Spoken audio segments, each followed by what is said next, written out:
하나님 말씀 보겠습니다. 누가복음 2장 1절에서 7절까지의 말씀입니다.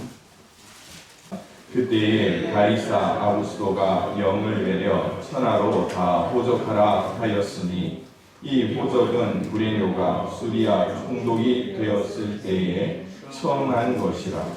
모든 사람이 호적하러 각각 고향으로 돌아가매 요셉도 다윗의 집 족속이므로 갈릴리 나사렛 동네에서 유대를 향하여 베들레헴이라 하는 다윗의 동네로 그 약혼한 마리아와 함께 호적하러 올라가니 마리아가 이미 잉태하였더라.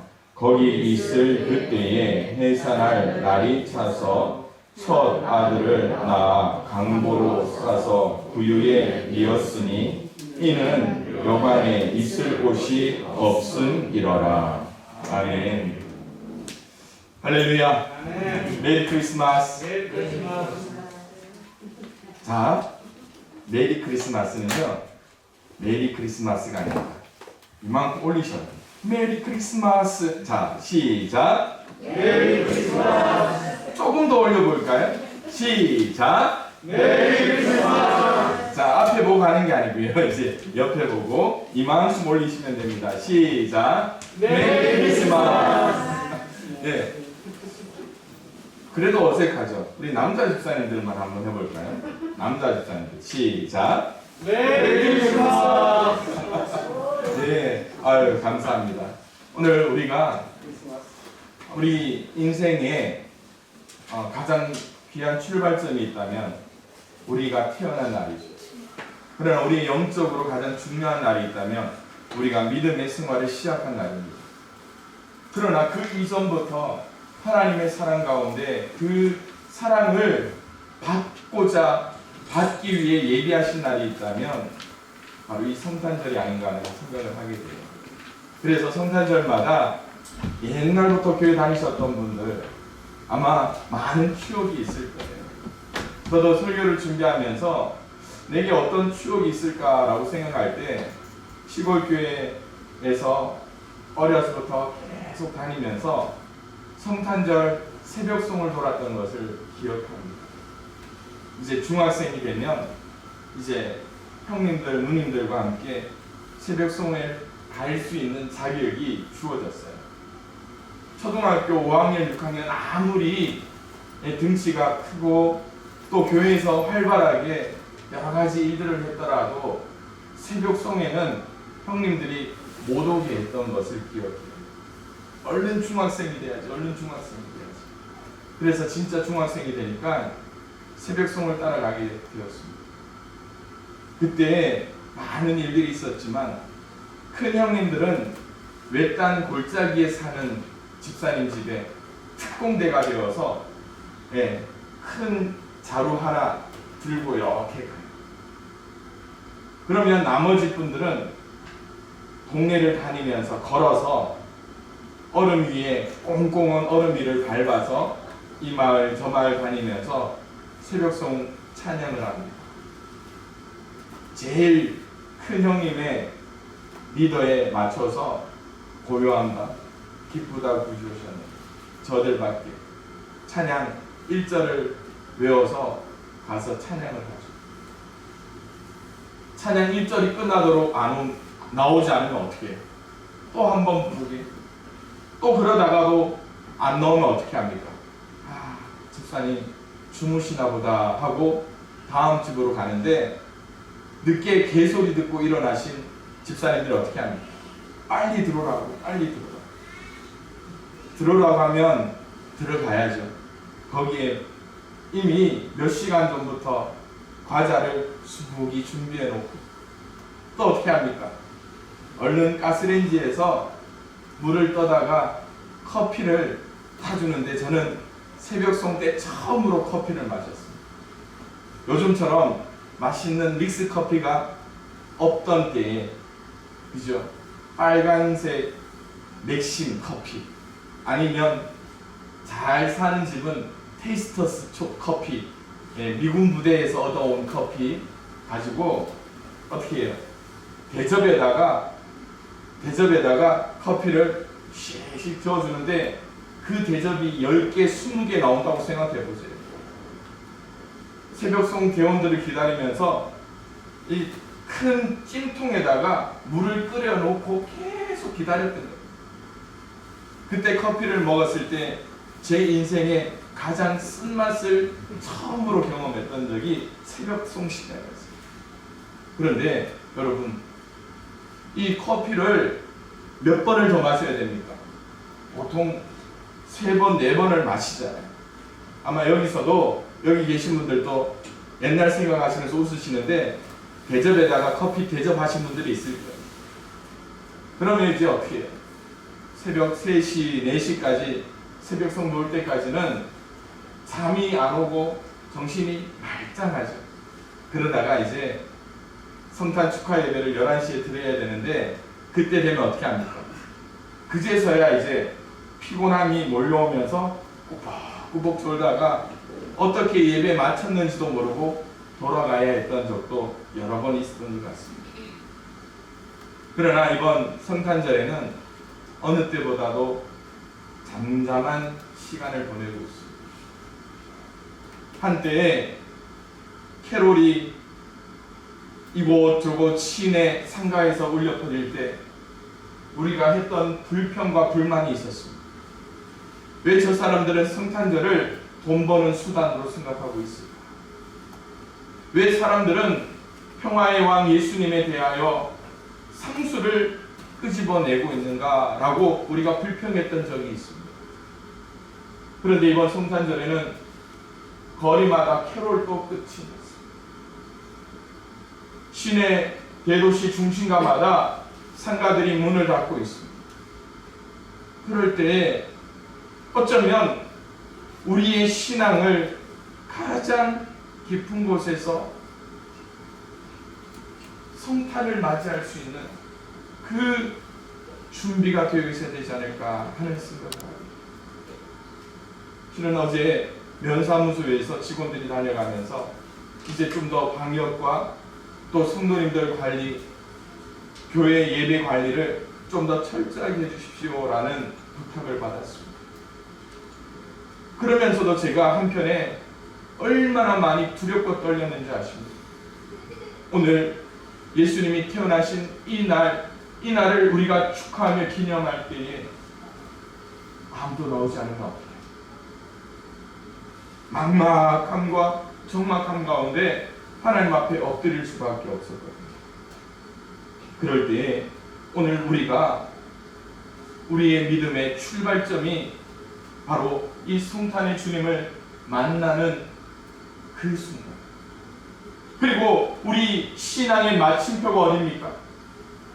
많은 사람들은 죽음이라고 생각하겠지만 죽음 이후에 우리 주님께서 천군천사의 나팔소리로 이 땅에 다시 임할 때에 우리를 하나님 전에 불러주신 그때가 어쩌면 우리가 이 땅에 태어난 마지막 순간이라고 생각한다면 예수님의 출입, 그리고 예수님의 재림의 그 순간까지 우리가 묵묵히 신앙의 길을 걸어갈 수 있는 저와 여러분들의 모습이 될 수 있기를 주님의 이름으로 축원을 드립니다. 오늘 저는요, 이 성탄의 때에 기억해야 할 믿음의 장소를 한 곳 소개하려고 합니다. 그것은 바로 베들레헴이라는 겁니다. 잘 기억하셔야 돼요. 베들레헴이 아닙니다. 예? 베들레헴. 예, 아직 이해하지 못하신 분들이 몇 분 계시는데 베들레헴이 아니라 베들레헴입니다. 그 베들레헴이 어떤 곳입니까? 미가서에 벌써 예언으로 하신 말씀이 있습니다. 베들레헴 에브라다야, 너는 유다 족속 중에 작을지라도 이스라엘을 다스릴 자가 내게로 나올 것이다 라고 말씀하시는 것입니다. 하나님은 유다를 베들레헴 에브라다야 라고 부르십니다.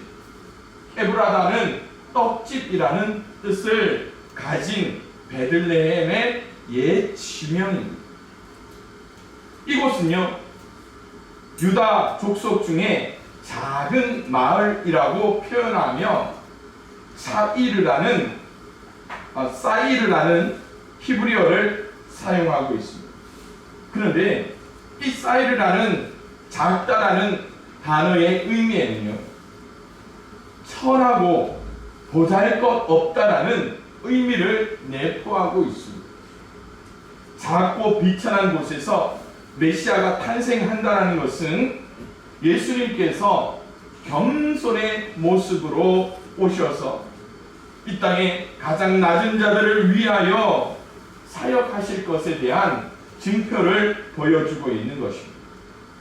그러기에 오늘 만삭의 몸이 되어 그 자기 몸 하나 가누기 힘들 정도의 마리아, 그리고 정혼한 이 요셉의 두 사람의 발걸음을 우리는 한번 생각해 봐라. 갑자기 로마에서 호정령이 내립니다. 그들이 태어난 곳마다 돌아가서 호적을 정리하라는 명령이 내립니다. 그런데 여러분, 이 두 사람이 힘겹게 베들레헴에 도착했을 때에 성경은 그렇게 이야기합니다. 마리아가 해산할 날이 가까웠다. 그러나 따뜻한 방 하나 찾지 못하고 그들이 쉴만한 여관방 하나 구하지 못하고 결국 마구간으로 들어가서 그 마리아가 해산해야 하는 그 순간 요셉의 마음은 얼마나 안타까웠을까요? 그러나 우리가 읽었던 미가서 말씀처럼 700년 전에 예수 그리스도의 탄생, 메시아의 탄생을 예언했던 미가서 5장 2절의 말씀을 응하기 위하여 이 두 사람의 발걸음은 묵묵히 걸어가야 하는 그 헌신의 길이었다라는 것이죠. 오늘 이 본문의 말씀을 통하여 이 성탄절, 2020년에 맞이하는 이 성탄절이 우리에게 어떤 의미가 되는가를 한번 생각해 보기 원합니다. 그 첫 번째로요, 하나님은 세상의 역사를 주관하시며 섭리하심으로 말미암아 메시아의 탄생까지도 하나님께서 주장하고 계시다는 것을 우리는 깨닫게 되는 것입니다. 오늘 마리아와 요셉과 마리아는 가이사 아구스토의 명을 따라 호적을 하러 베들레헴으로 가야 했습니다.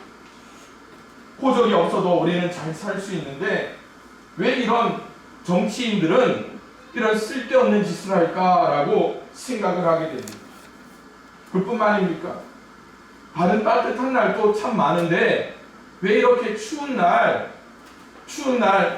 호적을 해야 하며 또 이 질서를 따라서 하면 어디를 가더라도 괜찮을 텐데 왜 이렇게 어려운 일들을 이 백성들에게 시킬까라고 우리는 많은 불평을 할 때가 있습니다. 그뿐만 아닙니까? 호적을 하던 베들레헴의 상황도 그렇게 녹록지는 않았던 것 같습니다. 작고 비천한 동네라고 말씀을 드렸습니다. 여관 하나 제대로 갖춰지지 않은 곳이었다라는 것이에요. 여관이 있다 하더라도 어떨까요?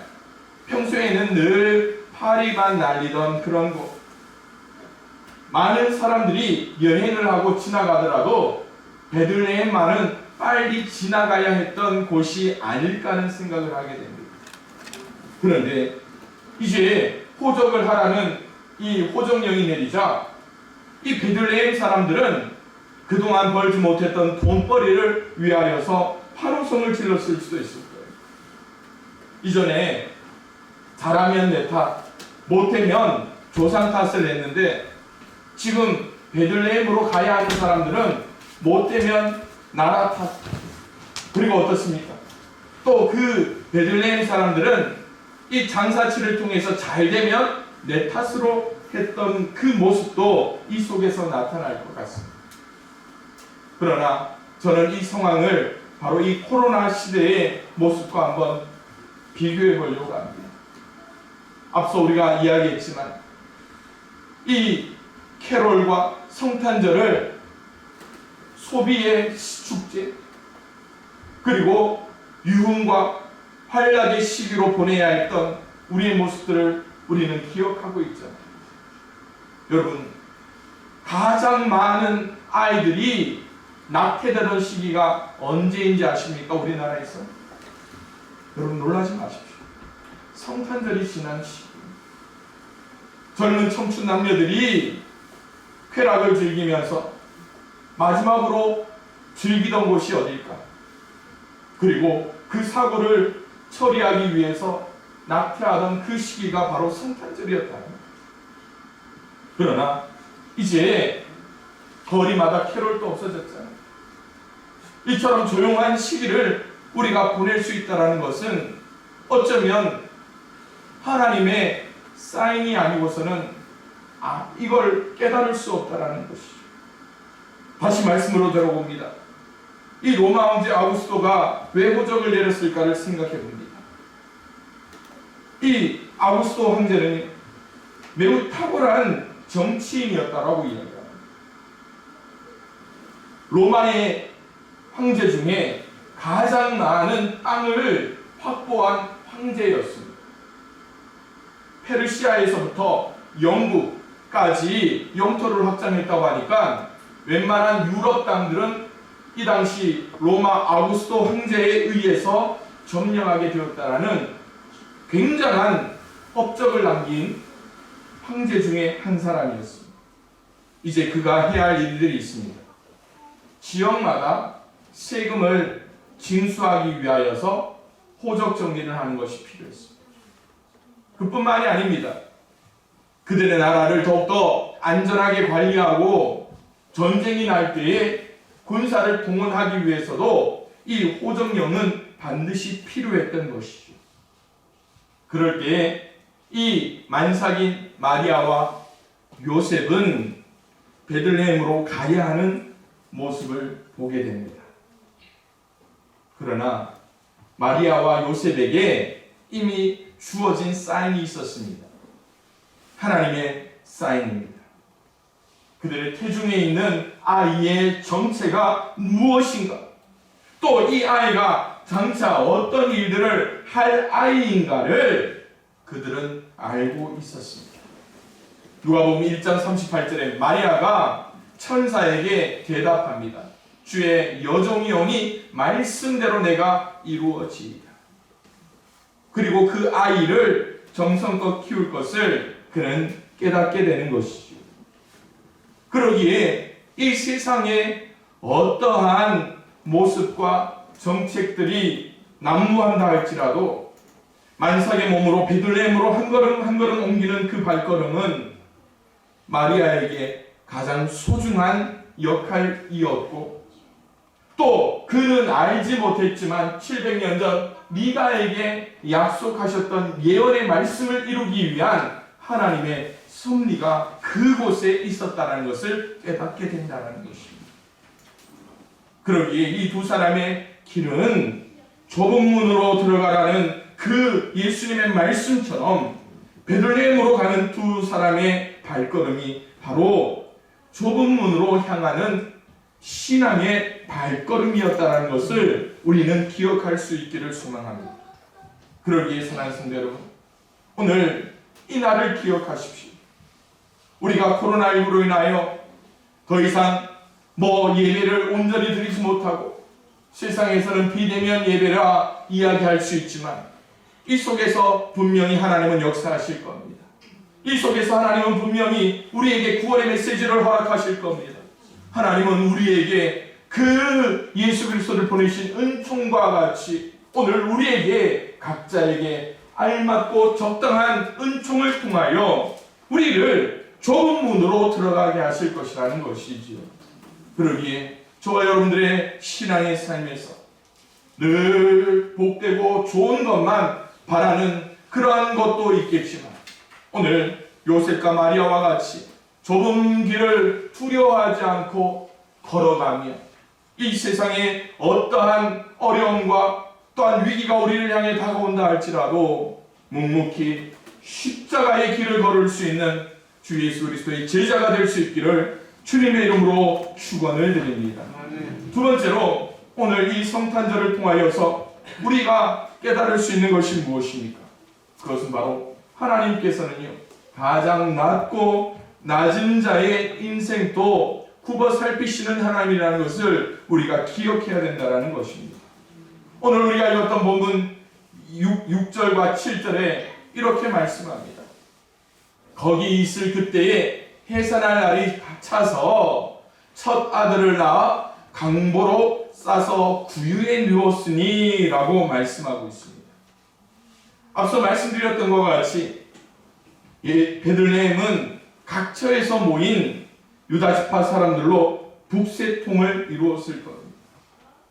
아주 작은 동네, 그리고 비천한 동네, 지나가는 사람들도 그냥 지나가는 그러한 여관이 많지 않은 동네. 그런데 여러분, 아무리 작은 동네라 할지라도요, 사랑하는 아내의 출산이 가까웠다면 있는 것 없는 것 다 동원해서 어떻게 할까요? 그 아이만큼은 좋은 곳에서 태어나게 하는 것이 부모의 마음이겠죠. 성경은 뭐라고 이야기합니까? 묵을 곳이 없다라고 이야기하고 있어요. 그런데 여러분, 아마 출산을 해보고 자녀를 낳아보신 우리 집사님들은 분명히 이렇게 이야기하실 거예요. 아무리 돈이 없어도 아내를 위해서, 아이를 위해서 뭐만 있으면, 돈만 있으면 그것에서 어떻게 해요? 마구간이 뭐냐고 아마 남편을 박박 움직여서라도 뭔가를 했을 거예요. 그런데 여러분, 이 요셉은 진짜 가난했던 것 같습니다. 진짜 가난했어요. 우리 예진이가 성탄절 선물로 아주 예쁜 인형을 사달라고 얼마 전부터 졸라댑니다. 그래서 진짜 신생아가 출산하면 신생아 크기만큼 50cm짜리 아기를 하나 선물해 줬습니다. 그랬더니 아이를 하나 사줬더니 그날부터 계속 엄마를 괴롭히는 거예요. 뭘 괴롭히냐니까요.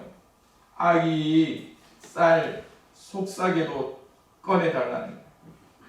애 옷도 만들어줘야 되는데 옷도 빨리 꺼내달라는 거예요. 여러분, 자기 옷 하나 꺼내주는 것도 힘들고 하루에 한 벌씩 두 벌씩 버리는 것도 힘든데 애기 옷까지 챙기려니까 얼마나 스트레스를 받겠습니까?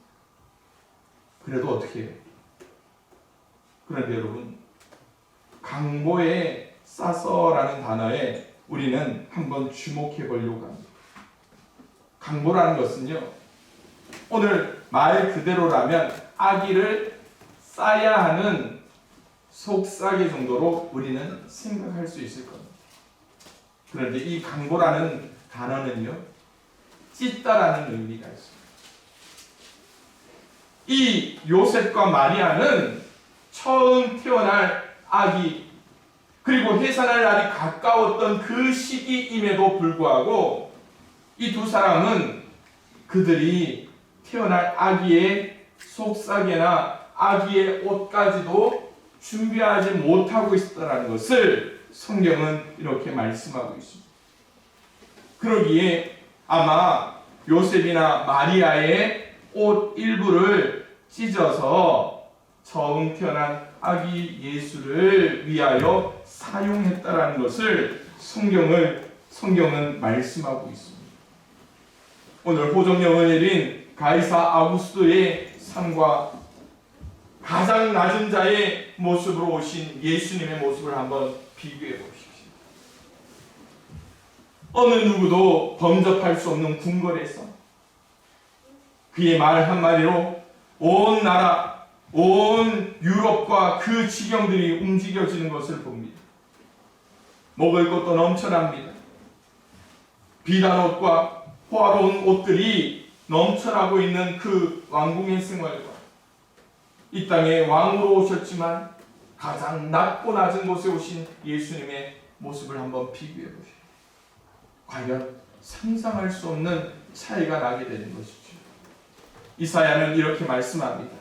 그는 주 앞에서 자라나기를 연한 순 같고 마른 땅에서 나온 뿌리 같아서 고운 모양도 없고 풍채도 없은즉 우리가 보기에 흠모할 만한 아름다운 것도 없도다라고 말씀하고 있습니다.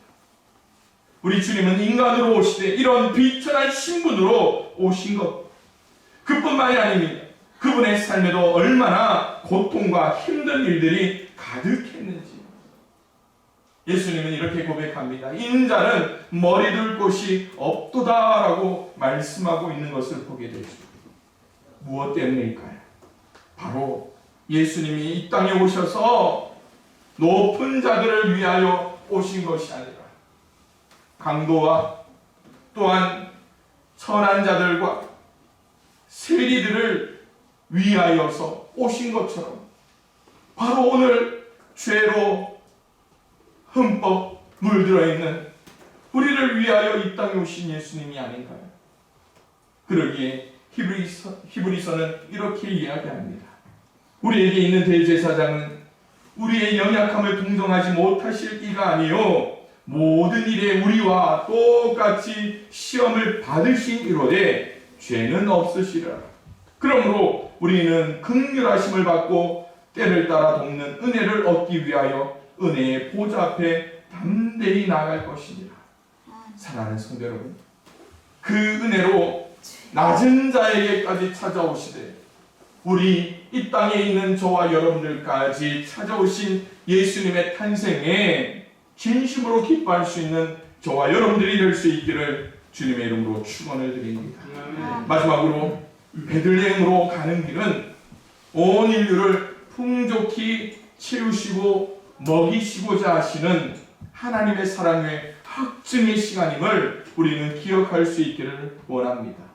앞서 우리가 읽었던 말씀처럼 예수님의 모습은요, 강보로 싸서 구유에 누였다라고 말씀하고 있습니다. 구유라는 것이 어떤 것인지 여러분들은 너무나 잘 아실 거예요. 아마 소를 키워보신 분들은 소 먹이통이 얼마나 크고 현대적으로 잘 만들었는지 잘 아실 거예요. 그러나 여러분, 이전 옛날 2000년 전 마구간에도 마찬가지입니다. 사람 밥그릇보다 수십 배 더 크게, 그리고 한 마리의 말이 먹이를 먹는 것이 아니라 사방에서 몰려온 말들이 한꺼번에 먹을 수 있도록 먹이통은 아마 가장 큰 그릇 중에 하나가 바로 말 구유였을 겁니다. 그런데 예수님께서 그 구유에 누였다는 것이 어떤 것인가를 한번 상상해 보시기를 바랍니다. 여러분, 베들레헴의 지명의 뜻이 뭐라고요? 떡집입니다. 떡집. 그런데 그 떡집 중에서 예수님이 누운 곳은 어디라고요? 말 구유였습니다. 그런데 여러분, 예수님의 탄생의 소식을 듣고 가장 먼저 찾아온 축하객이 누구인지를 생각해 보십시오. 누굴까요? 들에서 양을 치던 목자들이라는 거예요. 목자들은 무엇을 따라가는 사람입니까? 여러분, 유목을 하는 목자들은 무엇을 하며 무엇을 찾아 따라가는 사람일까요? 풀을 따라가는 사람. 목자들은요, 이곳에 풀이 풍족하다면 그곳에 가서 풀을 뜯게 하는, 이곳의 풀을 다 뜯어 먹으면 어떻게 합니까? 또 다른 지역으로 가서 풀을 뜯어 먹게 하는. 목자들은요, 양식을 따라가는 사람이에요. 이해가 되십니까? 자, 그런데 이 목자들에게 천사가 와서 메시아가 났다라는 소식을 듣고 찾아오라고 이야기하죠. 목자들은 천사의 말을 따라가지만 목자들의 사명은 무엇을 따라갑니까? 먹이를 따라가는 거예요. 그 먹이가 어디에 있습니까? 구유에 있었다라는 것입니다. 그래서 천사들이 목자를 통하여서 보인 것이 무엇입니까? 강보에 쌓여 구유에 누인 아기를 보리니 이것이 너희에게 뭐가 될 것이다? 표적이라. 너희에게 뭐가 될 것이다? 먹이가 될 것이다 라고 말씀을 하고 있습니다. 그 먹이가 무슨 먹입니까? 바로 우리 인류를 위하여 주신 생명의 양식이 될 것이다라고 말씀하고 있는 거죠. 그래서 요한복음에 예수님께서는 뭐라고 말합니까? 진실로 진실로 너희에게 이르노니 믿는 자는 영생을 가졌나니 뭐라고요? 다 함께 읽어볼까요? 내가 곧 생명의 떡이니라. 할렐루야. 그렇습니다, 여러분. 마리아와 요셉은 인류의 생명의 양식이 되기 위해 떡집 베들레헴에서 태어나요. 그리고 인류의 먹이가 되기 위하여서, 양식이 되기 위하여서 그 구유통에 누여야만 했다라는 것이죠. 그러기에 사랑하는 성도 여러분, 이번 성탄절이 우리 모두에게 말 구유에서 태어나신 예수님이 우리 신앙의 표적이 되길 원합니다. 코로나19로 힘들어하고 있는 이때에 예수 그리스도가 표적이 되길 원합니다. 세상 역사 가운데 섭리하시는 하나님, 가장 낮은 곳으로 오신 예수님을 만날 수 있기를 소망합니다. 온 인류를 풍족케 하시는 생명의 양식이 바로 예수 그리스도에 있음을 우리는 고백할 수 있어야죠. 그 예수님을 오늘 우리가 맞이하며 축하하며 기뻐할 수 있는 성탄의 계절이 되기를 원합니다. 우리 시간 함께 기도합니다.